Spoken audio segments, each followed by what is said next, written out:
Just a warning, this episode contains topics and/or language that could be heavy or triggering and may not be suitable for all audiences.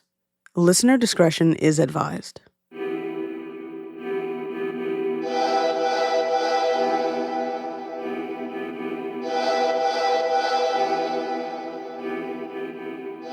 Hi everybody, I'm Zoe.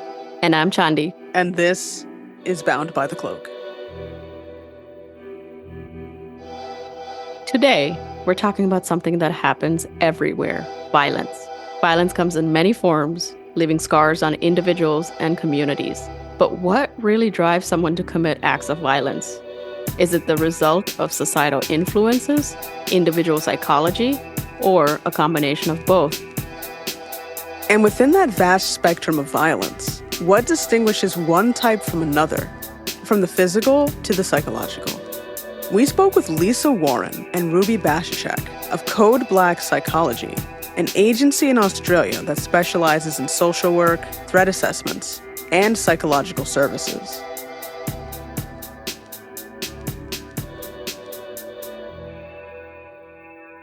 Hi, Lisa. Hi, Ruby. Hi, Ruby. Hi, Ella. Could you both tell us a little bit about yourself and then about what you do, because it's very interesting, and about Code Black? So my name's Lisa. I'm a psychologist. I have board endorsements in clinical psychology and forensic psychology. And my work is with situations mainly where people threaten to do terrible things, like kill a family member, kill a colleague, someone from the general public. And I also work with people who are offending in very serious ways, so serious violent offences, homicide and sexual offences. Thanks, Lisa. And I'm Ruby. I'm a psychologist here at Code Black. I'm also a board-approved supervisor, and I manage the clinical consulting team here at Code Black. I've been working in the field for about 8 years now, and have developed a particular interest in family violence, stalking, and kind of that complex diagnostic space. So it seems like you both have very different expertise in psychology. So how does that all fit into Code Black and into what you do?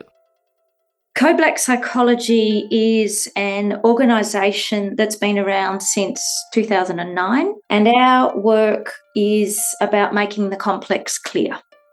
So we work in situations where the case has previously been considered to be unmanageable, protracted, high risk, and usual ways of intervening, like usual forms of treatment or rehabilitation, simply haven't worked. So Code Black Psychology, we provide both clinical services and coordination services to ultra-complex, high-risk people with the aim of really creating some clarity about their risks, their needs, and the potential reasons that help and support hasn't worked as well as expected. When you say complex, what does that mean exactly? We define ultra complex as having multiple diagnoses where treating one condition can exacerbate another. And just to that as well, if you combine that with high risk, these are kind of the situations and circumstances where violence could occur, and they're varied, and the level of risk stays persistently high. What makes one person more likely to commit violence more than, say, someone else? So we work with people where the behaviour can be quite varied.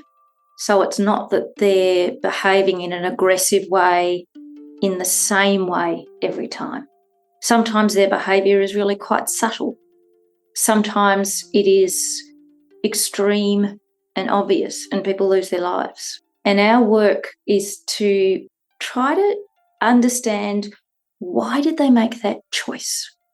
Why, of all ways they could have approached a situation, did they choose to address that in a way that caused so much harm? When we look at violence risk factors, for me, the first point of call is always recognising that violence can happen in any situation where people interact.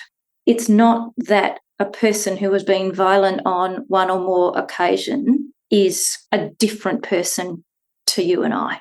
They're people facing different factors, different pressures, different backgrounds, and different choices. So when I look at violence risk factors, I start by thinking about what's happened in their past that might increase their risk. And the research gives me a lot of guidance on how to answer that question. We look at factors like, have they used violence before? And if that violence started in childhood and continued on through adolescence and adulthood, we know we've got a pattern of interacting that is pretty well established by the time we see them. I look at things like growing up in environments where violence was normalised and used regularly. It was almost enculturated into this is how we communicate and interact. We look at the important persons in the people in the person's life where were those important people supportive of using violence? So their family, their peers, their colleagues, their friends. We know that people who have got a fairly chaotic lifestyle that they've grown up in get used to chaos. And violence and reacting aggressively is often a very chaotic and high energy thing to do. There's always better ways to communicate, but it takes a lot of skill and ability to regulate and to make choices. And that's tricky for some people, especially when they've never seen it modelled any time in their lives. From a psychological point of view, the past that is of particular interest in terms of violence risk are things like people who have a habit of using violence and aggression to cope with the demands and stresses of day-to-day life and are particularly vulnerable when there's extraordinary stresses like losing a job. I also look at people who really struggle to know how to manage strong emotions. And again, that's something all of us experience. And when you are very angry or very frightened, sometimes even super excited, being regulated and choosing to interact gracefully and skillfully can be hard. For those people that really struggle to manage their emotions, something quick and easy is more likely. And if you've had aggression modelled as this is what quick and easy looks like, it predisposes you. The other, I suppose, psychological factor as well is empathy. For people who really struggle to either take on someone else's point of view or to feel sympathy for somebody else's lived experience, thinking in terms of consequences, if I yell or I scream or I hit, I threaten, I swear, those sorts of things, it's hard to recognise that that's actually going to cause harm. That's going to be offensive or frightening or traumatic because that ability to be empathic is just impaired. So they're the sort of background risk factors I look at, and they're ones that are quite well established in the literature. We also look at people's current day-to-day life and the sorts of situations that we find that make people particularly likely to use violence are people who live in unbearable stress. And they have really limited practical ways to either go and get some help or take on a new perspective. Because so much of coping is being able to take on a perspective to acknowledge and validate your own self and then choose a way to cope that doesn't involve hurting you or anybody else.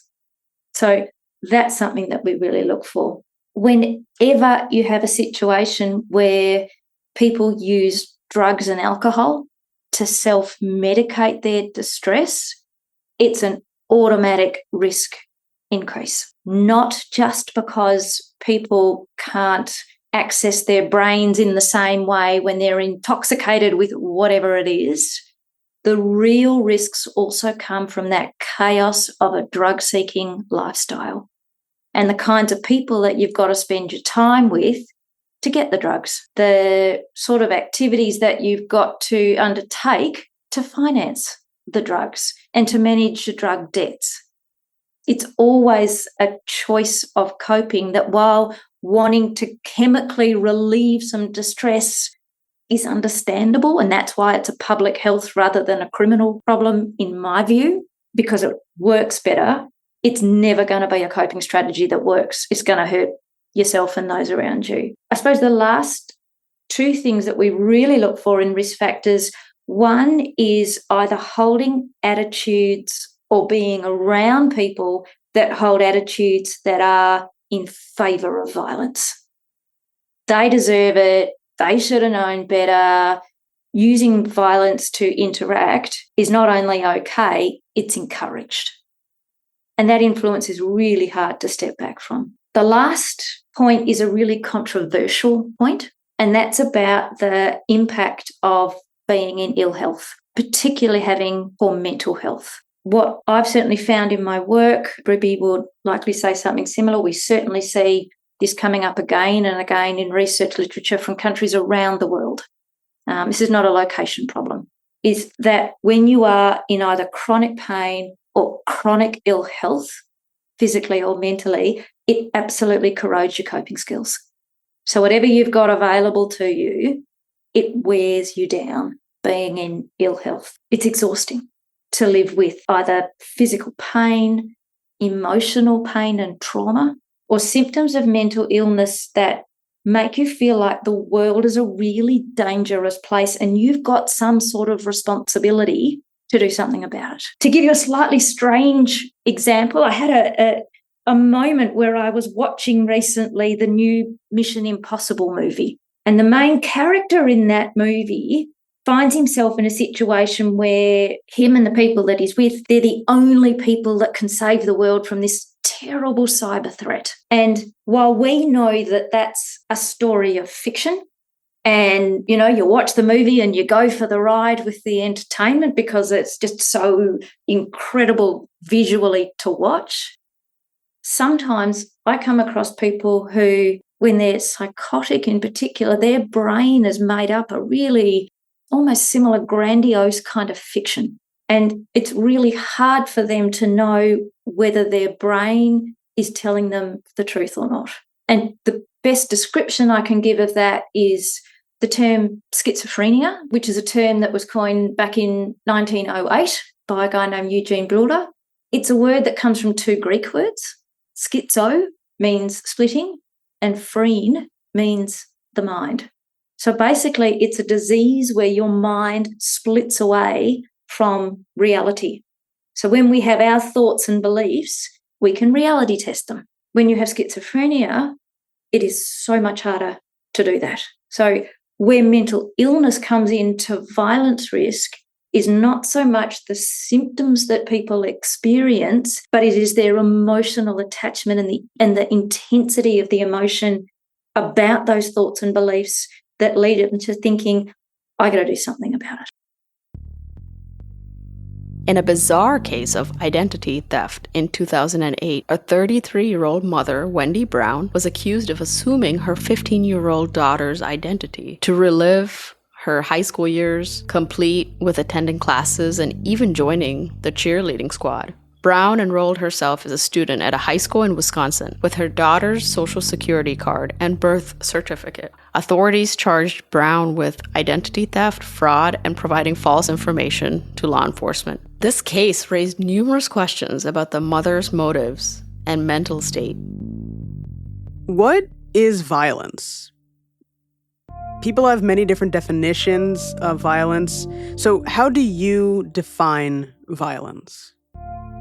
We believe that violence is probably best understood on a continuum of aggression that can range from using mild psychological pressure, such as being rude, to using fatal force. So that's perhaps killing someone using a weapon. The continuum we've developed here at Code Black recognizes that anytime people use force against one another, it's both unacceptable, but the harm caused involves everyone. So the more force that is used often results in more harm. That can begin from causing distress and offense to then progressing to causing fear for personal safety, all the way through to physical and psychological injuries. The continuum that we've developed also maps the level of social skills that evaporates when using aggression, kind of similar to what Lisa just described there as well. So on one end of the continuum, to be really tuned in, harmonious and kind at all times really does require a level of skill that most people will struggle to maintain at all times. Aggression is therefore the result of being either out of skills in a really stressful moment or being invested in a situation to a point that forces others to see your way as being their justification. So an example would be couples arguing, for example, when one partner is so sure that their perspective and experience is not only the right one, but it's the only one. So they violently insist. Or perhaps like another more relatable example would be driving. When you're out on the road and you might have a really kind of slow driver in front of you, and that might cause some of us to feel agitated. Some of us might swear, others might, toot the horn and yell. But for most of us, that would be the furthest that we would go in that type of situation, rather than to choose, for example, to follow the driver and assault them. A really tragic incident that shook the community was when 18-year-old Bianca Robertson was fatally shot in a road rage altercation in June of 2017 in Pennsylvania. The suspect in the shooting was 28-year-old David Desper. The confrontation began when they both wanted a position on a merging lane, leading to a heated exchange. Desper, in a fit of rage, shot at Robertson's vehicle, striking her in the head. Her car then veered off the road and crashed into a tree, instantly killing her. Desper fled the scene, which sparked a manhunt that lasted for several days. He was eventually caught by law enforcement authorities and charged with first-degree murder, among other offenses. This case really brought out the dangers of road rage in America. So our work here is looking at how far down the continuum people referred to us have fallen and what the risk of doing that again or doing worse would be. So we've therefore created this continuum in part to recognize that everyone can be aggressive, but most people are skilled and able to minimize an outburst even when they're really kind of triggered and upset. I think that's really important to define. So I'm glad you mentioned that violence it runs the gamut. Absolutely. We do need to recognize that, psychological injuries can be sometimes even worse than physical injuries and that they are aggressive. Because you can't see the marks. Absolutely. And we see this a lot in stalking cases as well, where like a stalker might persistently engage in unwanted interactions, but getting police involved and taking this matter seriously can be quite challenging because they are looking for kind of those, the physical bruises and the cuts and the physical assaults, whereas the psychological distress caused by stalking is much greater. Do you think people are aware of the damage of the different types of crimes that you work with, or is there a lot of learning that needs to be done with the general public? It varies, of course, but I think it's changing. I'm aware that while we're doing this recording for this podcast, it is the United Nations Orange the World activism campaign happening right now, where we are taking 16 days of activism to really bring awareness to gendered violence and violence against women in particular. Where we see part of our role and why Ruby and myself are motivated to do things like this podcast is to really challenge people to think about not just the wounds that you can see, but the invisible impact of what it means to have someone direct their force, their violence, their aggression against you, and what it really was like to feel like you had no choice. In terms of aggression, could you tell us what is emotional or reactive aggression versus planned and predatory aggression? And why are these two concepts so important in the work you do? Absolutely.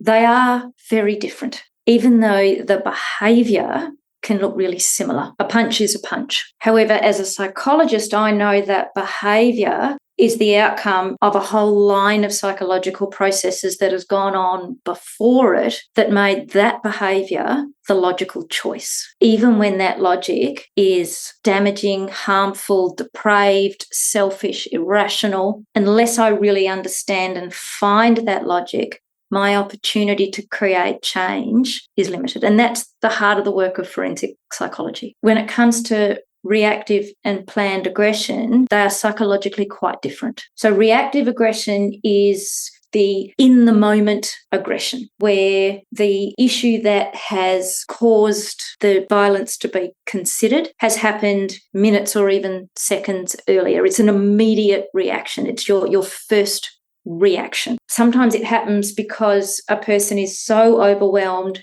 by their emotions that they lash out in an experience of rage or terror. And other times it's rather than not being able to control that emotional expression, sometimes people react to big or small emotions with aggression, and that's their first reaction because that's their go-to coping strategy for emotions. And that's where you might have heard the expression before that the best predictor of future behaviour is past behaviour. That's a really good example of that. And you hear people talk about, they fly off the handle, they've got a short fuse, those sorts of expressions. That's what they're describing. That's quite different to planned aggression, which is more about a delay between the thought to use aggression and the behaviour itself. So the psychology looks really different. You're not seeing the same behaviour in the moment. What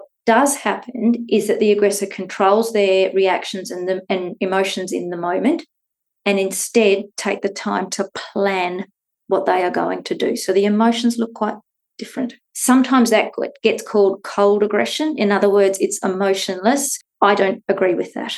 What I do see instead is that time taken to plot and to scheme and to research, that is in and of itself really gratifying and reinforcing, because people are ruminating on this is what they did and this is how I'm going to react and I'm going to do this and I'm going to do it then and I'm going to use this weapon and this is what's going to happen and this is how they're going to react. And those thoughts can be quite perversely reinforcing. And we see that the motivation is wanting revenge through retaliation. And often it's about an injustice or a humiliation. So the person doing that believes that they have been unfairly treated. There's an unfair experience. Often it's very, very personal. But from time to time, we see someone who has taken on a broader cause. So they want to take on a terrorist act, as an example, to make a demonstration about a particular political policy or public wrong that they see. And for whatever reason, and that's my logic I find, they plan a serious act of violence as a demonstration that they feel very justified in, given what they see themselves or society suffering with. There have been occasions in my career where I've been asked to look at and review manuscripts of these sort of things, manifestos, if you like, and you see that reasoning peppered all the way through it. And for us as forensic psychologists, my work is absolutely about how do I get to that thought pattern? How do I understand these grievances and this logic well ahead of any sort of aggression? And my interest in that extended to my PhD research, which was on threats to kill. So when people threaten to do these things, what's the scientifically validated and effective way to understand those utterances and try and support the person's logic in a far more pro-social and harm-less way? Is one more difficult to work with than the other in terms of, I think, supporting and helping the client? I wouldn't say one is more difficult than the other, but definitely different. With reactive aggression, you're never going to be there in the moment, or I hope you're not. As psychologists, we don't want to be in harm's way either. So the work is always after the fact. Often because they've been charged with something by the police, they've been through a court process, they're now on criminal justice order for assault-related offences or something similar, and you're asking them to reflect. What happened? Can you help me understand your choice? What was happening at the time? And I kind of look through all of those risk factors that we know about, and we find ways to make violence the illogical choice, because we can use skills training, mental health treatment, drug and alcohol treatment, support to have some absolute basics sometimes like housing, education, a job, to just really improve that quality of life so that unbearable stress and perhaps a go-to coping mechanism that was modelled and learned in childhood can be challenged with support. What are the risk factors of violence as it pertains to different types of violence? For example, does it differ from a stalker to domestic violence to cybercrime? Then there's mass murder, hate crimes, sexual assault. I mean, there's even workplace violence.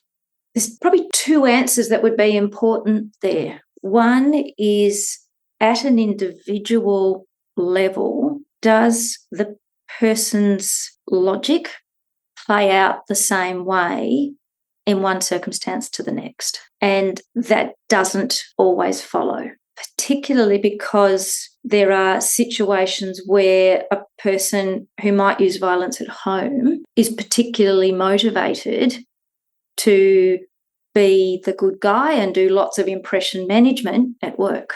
Ruby and I have worked with plenty of cases where a woman struggles to be believed because others say things like, but he's such a good guy, because that's their lived experience of that particular individual, and they haven't seen what goes on behind closed doors. So there are individual variations, but then there's also sector level and situational level differences as well. So in a workplace, for example, not only are you have got someone who might want to impression manage in that situation, but there might be environmental constraints on them. So things like they know there's a security camera running, and if they do something, they're going to be seen. They know that there might be a security guard on the door, so there'll be an immediate consequence for them. And that might be enough to regulate them. It might be that the culture of the situation is enough to get them to think again. So moving to a workplace where, for example, you might have something like posters on the wall that promote the 16 days of activism against violence against women. It might be that you have a relationship or a situation where someone shows the person just such a different way to live in the world, to navigate the world, and to map the world that they consider change. And behaviour change is possible. I wouldn't turn up at work if I didn't believe that. Violent acts that are carried out publicly against a large group of people, like mass shootings or serial bombings, can vary in motive, although there is a certain level of anger and aggression that often leads to it. There are two cases that we've covered in the past on this show that come to mind. One is the Route 91 Harvest Festival shooting in Las Vegas, committed by Stephen Paddock, where nearly 60 people lost their lives. The other is the case of the Mad Bomber, George Metesky, a serial bomber who planted explosive devices all around New York City throughout the 1950s and 60s. Go check out episodes 3 and 4 of Season 2 and episode 2 of Season 4. As we all remember, in 2017, Paddock opened fire on the unsuspecting crowd while they were at a music festival on the Las Vegas Strip. He fired an automatic weapon out of his hotel room window. Las Vegas PD's findings are still inconclusive when it comes to motive, even though there has been a great deal of speculation. The Route 91 Harvest Festival shooting is still the deadliest mass shooting in American history. George Metesky planted explosive devices in public locations all around New York City, such as Penn Station, Grand Central Terminal, Radio City Music Hall, and even the New York Public Library, just to name a few. He was motivated by a grievance that he had with Con Edison, all because of a workplace injury. In fact, the Mad Bomber case laid the foundation for criminal profiling due to the amazing work of Dr. James Brussel. At Code Black, you do a variety of things, but you had mentioned threat assessments. What is a threat assessment, and how do you do one? Threat assessment is an assessment of planned violence. The method of undertaking a threat assessment varies greatly depending on the information that we've got available at the time, the practicalities, the logistics of the situation, like planned violence against someone living next door versus another country. And it also depends on the resources available to deploy to interrupt the planning or carrying out of an attack. The aim of threat assessment is to recognize the warning signs of planned violence and to use the information to prevent the attack from actually happening. When we do threat assessment, we always go back to the 8 widely recognized signs that support the level of concern for an attack occurring being defined. So I'll quickly run through what those 8 warning signs are. So it starts with pathway behavior. This is kind of the researching, planning, and preparing phase. For example, using the internet to study weapons or look really closely into cases of homicide that have occurred in the past. It could also be actually acquiring the weapon that they want to use to carry out the attack. The next is fixation. This is kind of like the pathological preoccupation with not just a person, but it could also be a cause. So it could be things like a person persistently bringing back the conversation to either the person or the cause. The next is identification. So that's kind of like a desire to associate themselves with weapons or creating that violent identity. Or it could also be identification with a previous attacker. The next is novel aggression.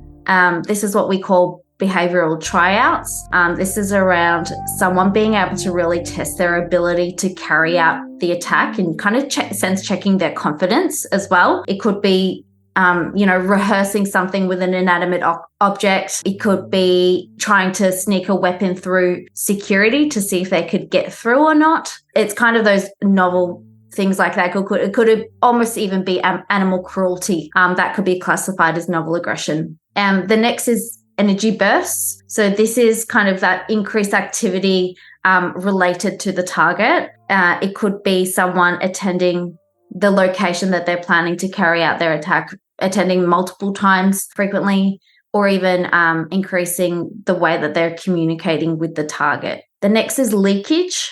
This is the most commonly observed warning behavior. This is telling someone. So it's really communicating their intent. And it could be what we quite often see nowadays in the world that we live in, and that it's online. People will put up a post, a Twitter post, a social media post, or even create a YouTube video and post that online. But it could also be telling a third party. So telling, say, their treating clinician, and we would classify that under leakage. We've then got last resort. This is kind of last resort thinking. It's statements that really show that desperation and that there is no other option other than to perpetrate the attack, the violence. So you might hear statements like, I have no other choice, or I've tried everything else. And then finally, the last warning behavior is directly communicating the threat. So it could be implicit or explicit. Implicit being kind of that vague and lacking the detail, saying things like, you'll regret this, just watch and see. Or you could have an explicit kind of detailed threat. I think something important to note is that not all warning behaviors need to be present for an attack to occur. It's not a tick box exercise that all 8 warning behaviors need to be kind of identified. We do know that planned violence is a little bit of a dance. So while people might move along a pathway towards targeted violence, this process is not linear. So when we talk about the pathway to violence, that's kind of that starting off from a grievance to ideation, to planning, to probing, to the final attack. So it's kind of just going back and forth a little bit. How do you do a threat assessment when someone comes in?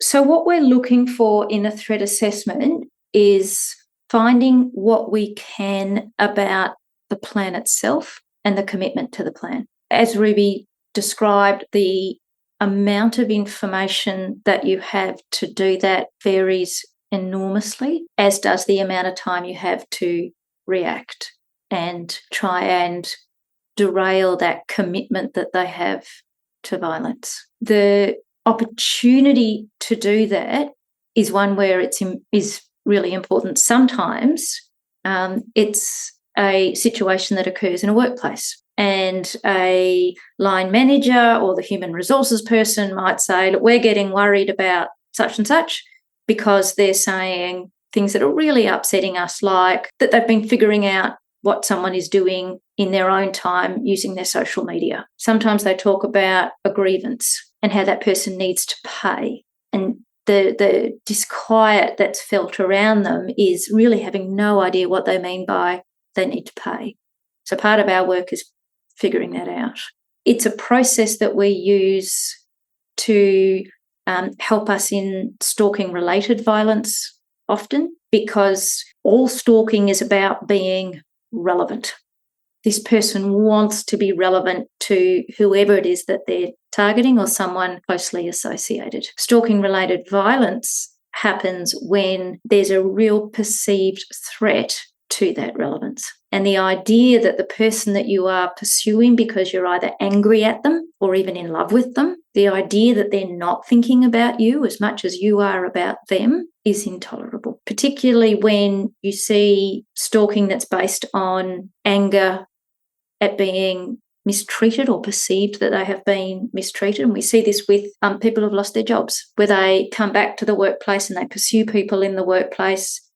We work often with people who are persistent and unreasonable complainants. So they'll lodge court action after court action after court action. And for those people, the level of investment in getting the outcome that they believe to be appropriate and proportionate can be extraordinary. And the threat assessment helps us understand how does that level of investment relate to their thoughts and their attitudes and their plans about ultimately having to use violence. The Edmond Post Office massacre was a tragic event that occurred on August 20th, 1986 in Edmond, Oklahoma. Patrick Sherrill was a disgruntled postal worker who had a history of disciplinary issues at work and was facing possible termination. He shot and killed 14 of his co-workers before taking his own life. The massacre sent shockwaves throughout the nation, prompting widespread discussions about workplace safety and employee mental health. It also led to reforms in the United States Postal Service's employee evaluation and disciplinary procedures. The Edmond Post Office massacre is a reminder of the devastating impact of workplace violence and the importance of addressing issues related to mental health and conflict resolution in the workplace. So, in a way, it can almost predict if somebody would be violent. Prediction is a really big word and a complex word. No one at forensic school got given a crystal ball. What we have figured out through quite a number of years of science and good practice is that it is possible to see when someone's on a pathway to nowhere good, and that there is an opportunity to engage in prevention. So threat assessment is very much about preventing violence. When you work in the reactive space, you're often responding to an act that's happened a long time ago. In threat assessment, you're trying to prevent, and while you can never predict exactly who's going to do what and when, nobody knows how to do that. What you can do is using the 8 signs that Ruby described and looking at general violence risk factors, knowing what you can about that person's life, their attitudes, the issues that they manage on a day-to-day basis, how tolerable their day-to-day life is for them, and how much they have committed to planning an attack on someone else as a way to get what they want. And what they want is often not a tangible thing. It's a perception that they've addressed something terrible. So you are absolutely trying to understand the world from their perspective.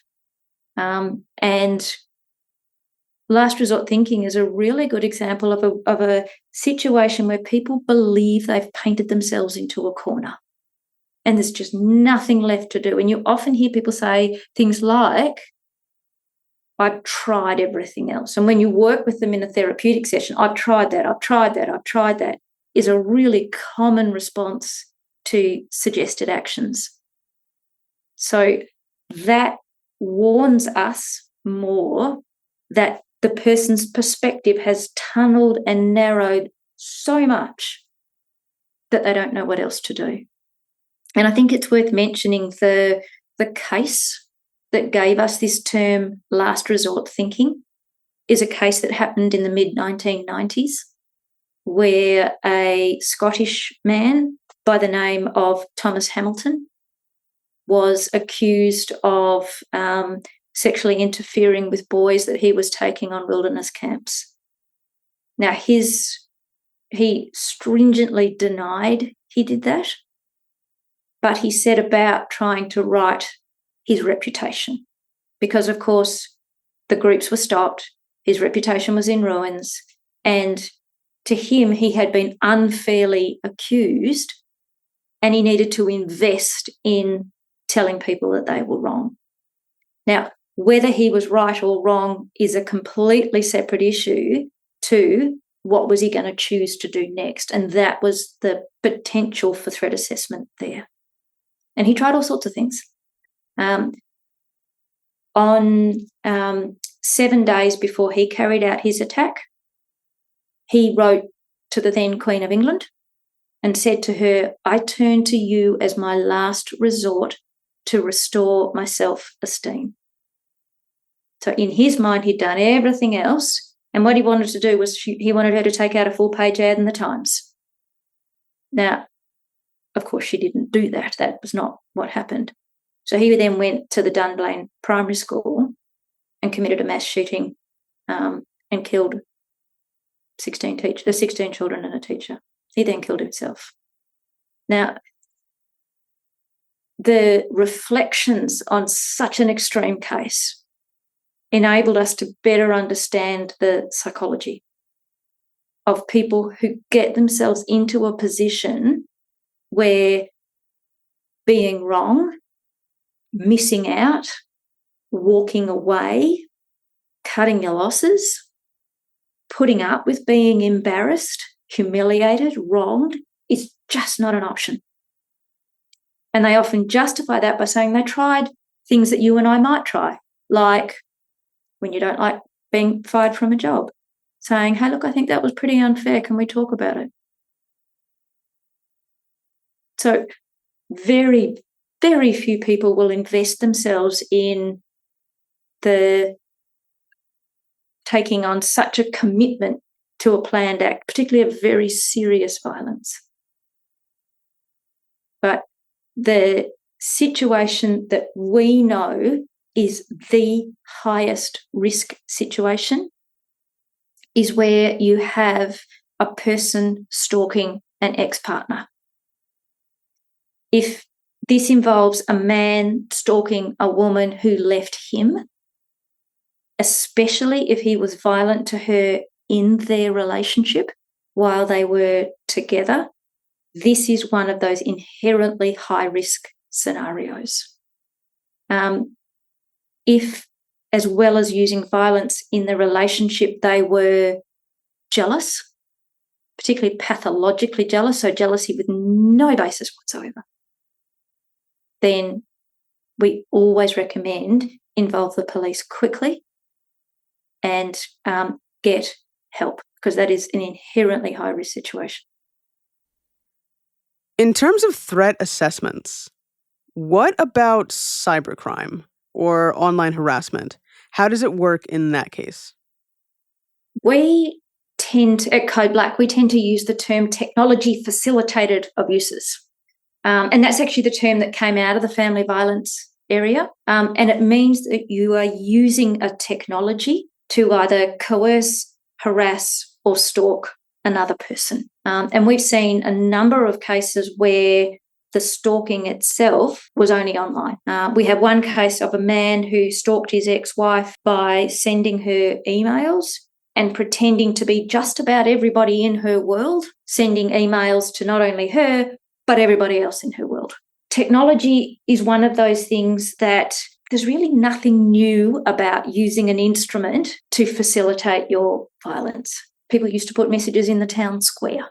Now we get to be in each other's pockets and handbags because of technologies and platforms in social media.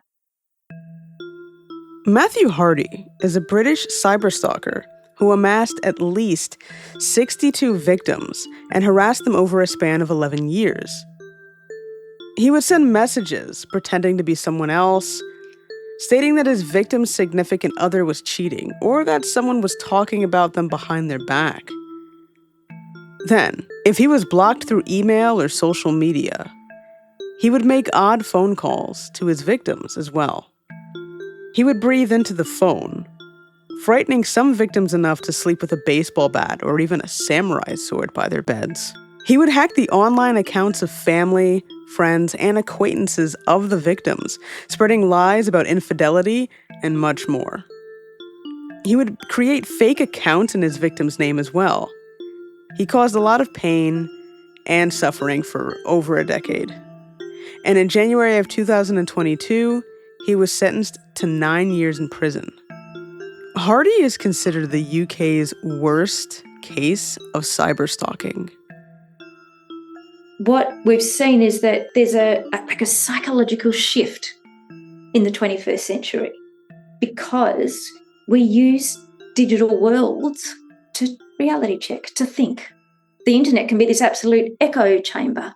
And if you've got a strange belief, you are going to find someone somewhere who says, yes, you're right, I agree. So the chance of having your actions validated as well as challenged is something that's really quite new that we have to manage. We live in a world where it's all about being present in a moment and needing lots and lots of this instant gratification, instant stimulation from an external world. And we know that with technology, people don't put their real selves out there. They put themselves as they would like to be seen by others. So cybercrime is often an extension of those interpersonal crimes where the opportunity to get to you is that much easier. The opportunity to involve those around you is that much easier.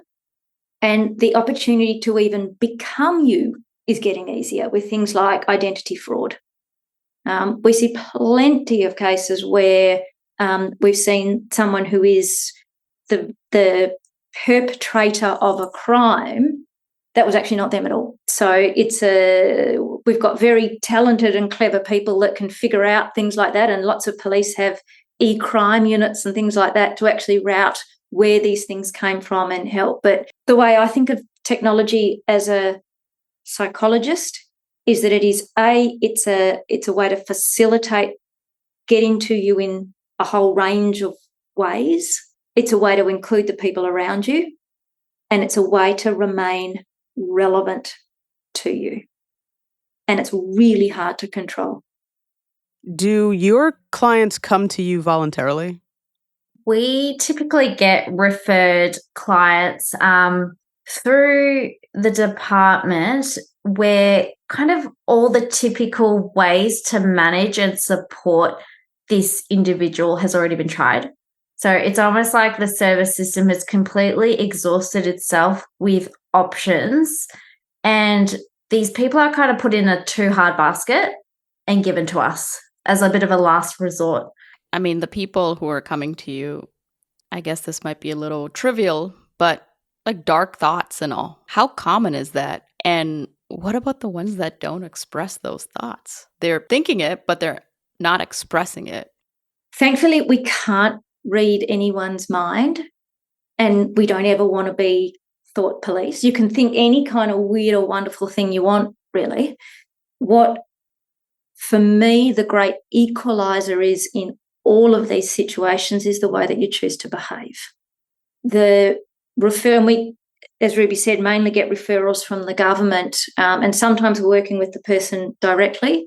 A lot of the time we're actually working with the service sectors as well. So we work with a person's doctors, their parole officers, their occupational therapists, their behaviour support practitioners, trying to formulate a way that we can all work together to get a shared understanding of what's actually happening for this person and how do we support them either behaving differently, leading a different lifestyle, skilling themselves up in a way where their want or need or belief that violence is an option gets left behind. So a really good example of that is when people choose to use drugs and alcohol. And we've got a very well-established stages of change model that we use to help understand their thinking. And there's lots of people who are addicted to drugs and are what we call pre-contemplative. In other words, they haven't even thought that they have a problem yet. So helping them figure out why this is an issue for them and those around them is about supporting them shifting to a place of contemplation. You know what? Maybe this is not so good. Maybe there's a better way to be managing my distress in my day-to-day life. And then we move them through to a phase of action. Great. What are we going to do with this? And we talk about that. And supporting them moving through those places is, again, a very well-established psychological therapy called motivational interviewing. So we've actually looked to the motivation for either remaining of the view that you are or being open to say, hey, you know what, maybe this can be different. We also look, when we're working with people, at the needs that their behaviour is serving. And the need is always logical. Sometimes violence and aggression is about saying, stop it, go away, please leave me alone. And instead of functionally describing it like that, it's, I'm going to try and be as scary and intimidating and as horrible as I can be, because that way you'll stay away from me and I don't want to do this. So how do we then create some functionally equivalent replacement behaviours to say your need is reasonable, your method of expressing it is unacceptable. Here's some extra ways. Let's see what works even better for you than aggression ever could. So let's talk about sex offending. What are the different types of sex offending and how do you work with sex offenders?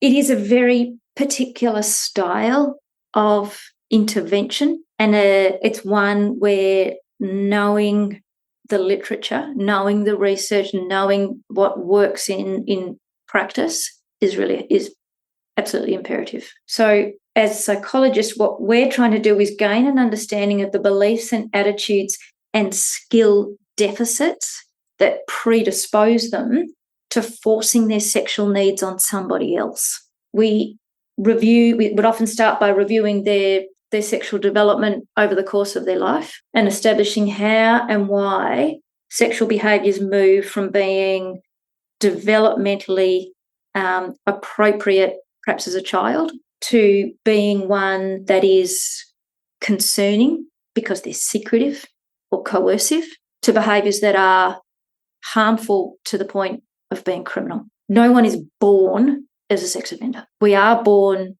sexual, and that's a development that can take a very healthy path across a person's life.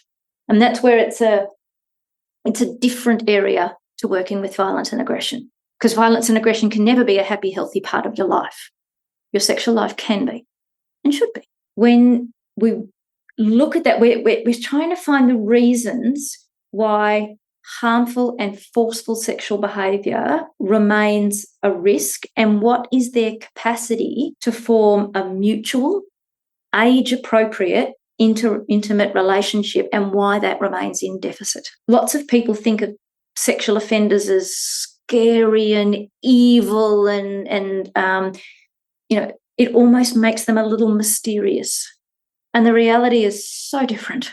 When I sit in a room with a sex offender, I'm often struck by their inadequate skill set, their loneliness, their inability to be able to interact in any kind of appropriate fashion. And they often have needs that have been so skewed, particularly when they have paired in their mind sexuality and violence. And that is an absolutely lethal combination and one that is never going to be functional. There's lots of different types of sex offending, and there's not general agreement on the right type to effectively get rid of sex offending. That would be brilliant if there was. The law, for example, includes the age of a victim under different sorts of offences. So you'll have child sex offences versus adult sexual offences. There's some that use a diagnostic classification, so the different sorts of paraphilias like pedophilia. And what that really means is that those harmful sexual behaviours are considered to be a symptom of some sort of psychological illness rather than a rational behavioural choice. That's not an approach that we use at Code Black. Instead, what we look to is the ways that a person has used sexually harmful behaviour, whether that be sexual harassment or sexual assault, to try and meet their needs. And how do we replace sexual harm with other ways to meet the needs? And it's not always sexual needs. Sometimes it's emotional needs. Sometimes it's about having someone pay attention to you. We look to what can we create in terms of cognitive and behavioural adaptations that actually predispose them then to being able to create functional relationships, functional interactions. How many cases is each Code Black team member working on at one time? That's a good question. We don't necessarily allocate cases based on numbers. It depends on the type of case and what we're being asked to do. There's many different types of risk assessments, and then there's also threat assessment, which is different. When we look at risk assessments, it could be a general violence risk assessment, sexual violence, targeted violence, occupational violence, stalking risk, suicide risk. So we do allocate based on people's strengths and kind of what's required from that case, whether or not we are working directly with the individual, or if we're providing, say, secondary consultation, which is not necessarily meeting the perpetrator, but being able to do a bit of a forensic analysis and provide some opinion and recommendations and strategies for the care team. As Lisa said, typically these care teams are quite complex, multidisciplinary. You can have sometimes up to 30 different stakeholders involved, wrapping around one individual. So really being able to support that care team. And I suppose it just depends on the type of work of what we're being asked to do that really kind of supports our case allocation and capacity. Do you work as a team on some cases, or are you mostly individual because of your expertise and all of that? Yeah, absolutely. The number one thing at Code Black is team collaboration and formulation. These cases are challenging, and it does require everyone to kind of come together, bring in their expertise to really think about this individual and formulate to understand what's going on and how do we kind of address the risk factors and prevent violence. So we do take a very collaborative approach here at Code Black. It is very important in these cases. Yeah, and I think also just to keep yourselves safe. But what keeps you up at night? I mean, I'm sure a lot of things about the world, but specifically your line of work. Probably the frustrations I experience with systems that fight one another rather than collaborate with one another.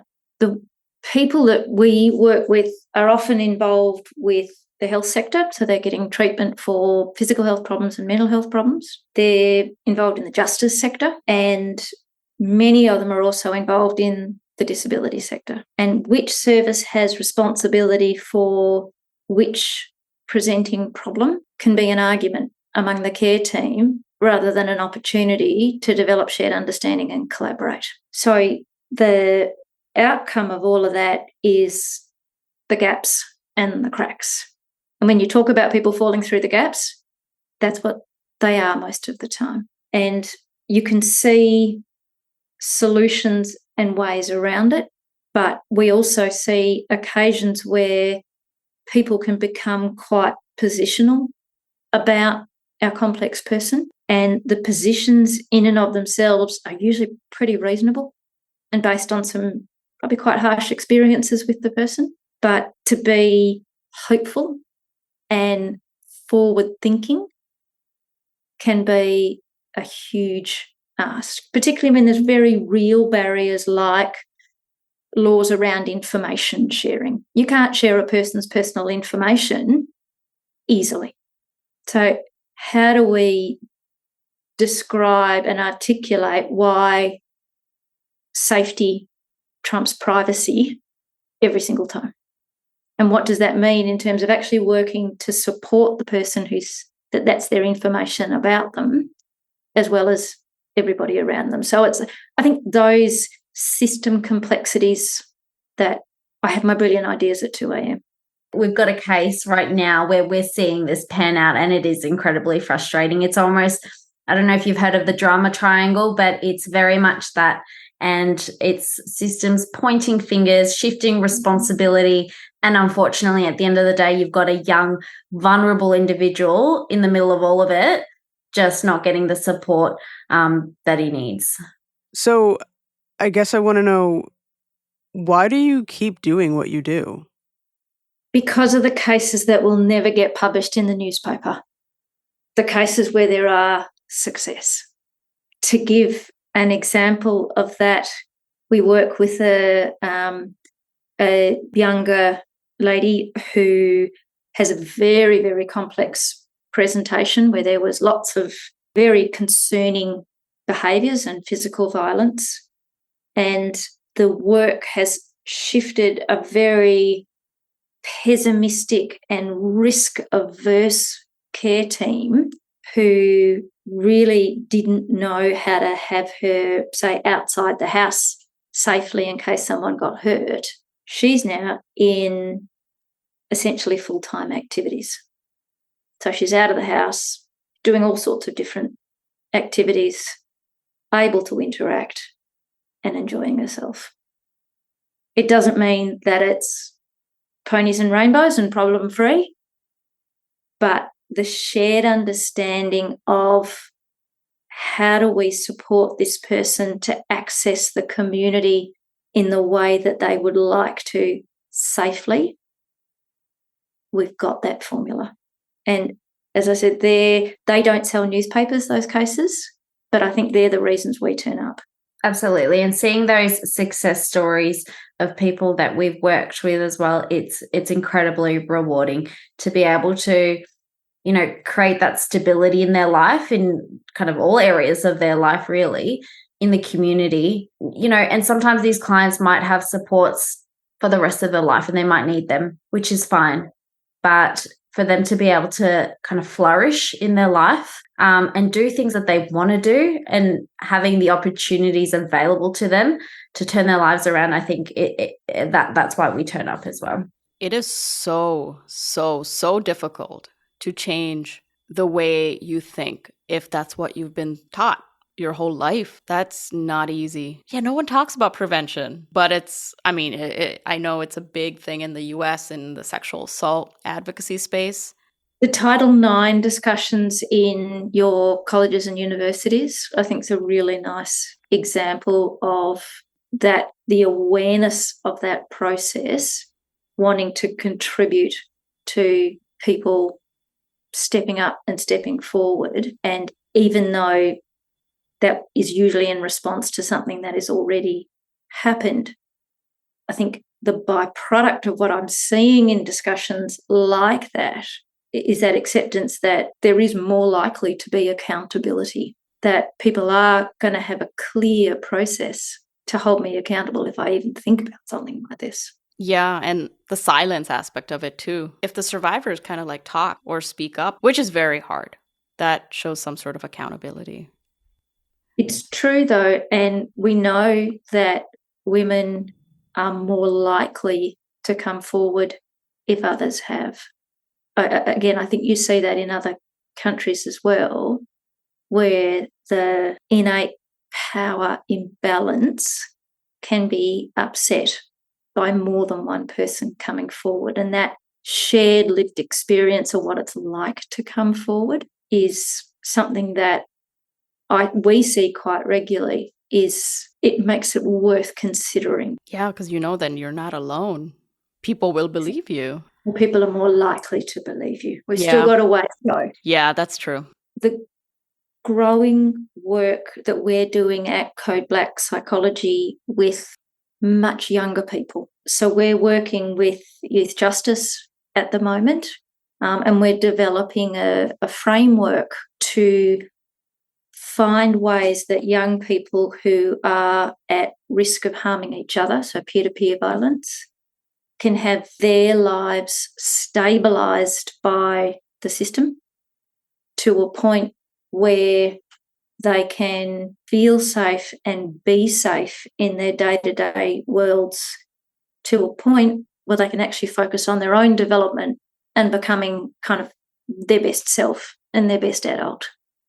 So from a prevention perspective, working with the sector to really think deeply and engage sensitively and effectively with vulnerable young people, I mean, as young as 10, 11 and 12 sometimes, is for me one of the most, I suppose, exciting and developments in our work, and it's an incredible privilege to be able to work in this space. One, thank you for the work that you do, the ones that don't make it to the newspapers, but we hear about, in interviews like this. Yeah, just to kind of reiterate that there's a lot of work that needs to be done, but as long as we have people like you doing it, so thank you. And thank you for sharing your expertise with us, because I think a lot of people wonder about these kinds of things, but they don't really know how to get the answers or approach it. Well, thank you so much, Ruby and Lisa. Thanks so much for joining us.